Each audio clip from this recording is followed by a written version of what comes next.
clicked this video, then you're interested in learning how to take the LCSW exam. Now, you may be wondering, what do I mean when I say how to take it?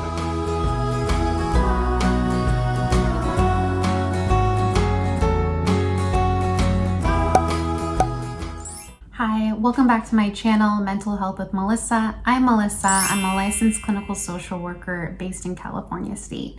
If you're new here, please don't forget to hit that like and subscribe button for more content.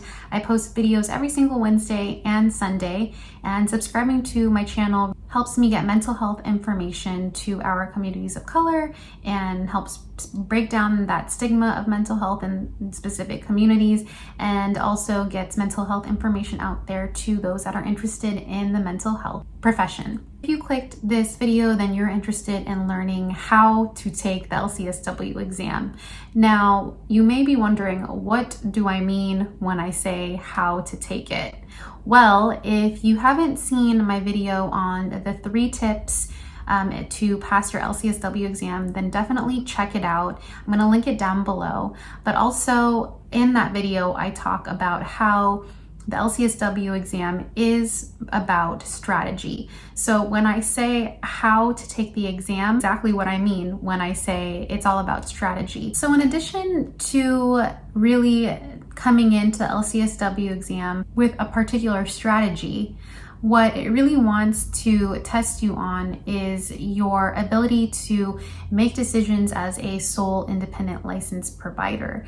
And so the way that you're going to want to take the test is actually taking a lot of your experience as a social worker. So I know a lot of the time when we go into the LCSW exam, what a lot of test prep companies and tutoring services really tell you to do is take a lot of that information that you studied, and that's certainly important, but I think a lot of the time they leave out that important point of also using your clinical judgment, right? You are going into the test hoping to become an LCSW, and so you're going to want to take a lot of that experience that you learned in the field and as a social worker or a counselor or whatever it may have been in your previous roles or jobs or internships, and bring that with you into the test. Now, like I've mentioned before, the test really wants to test your ability to understand how they want you to take the test or answer the questions.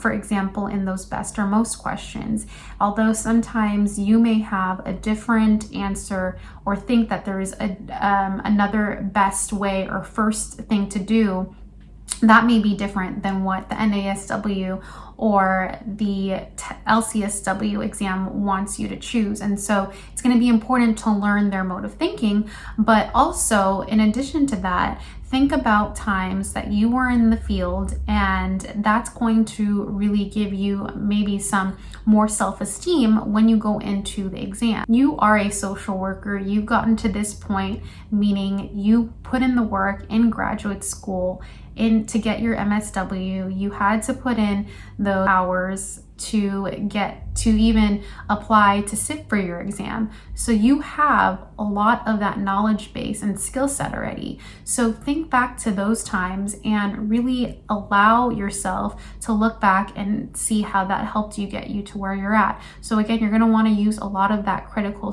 thinking that you use when you were on the job. The second thing that you're going to want to do when you're thinking about how to take the test is really pace yourself when you are going through each of those questions.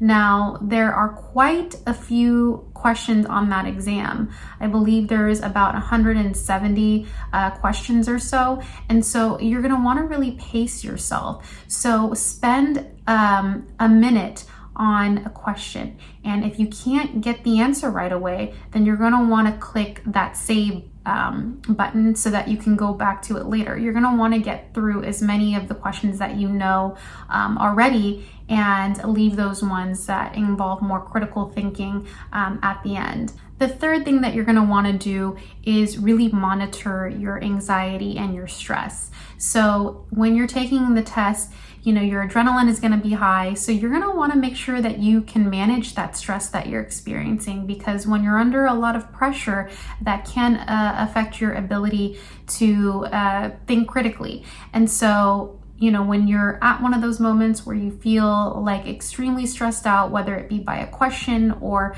about the amount of time that has passed, take a moment to do a little bit of mindfulness in that test center.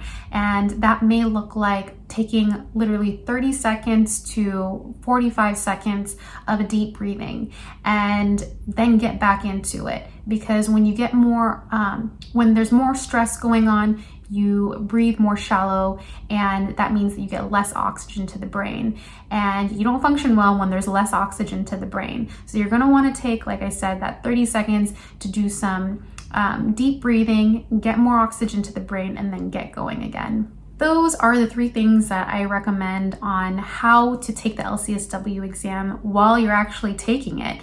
And hopefully they help. Until next time, managing mental health.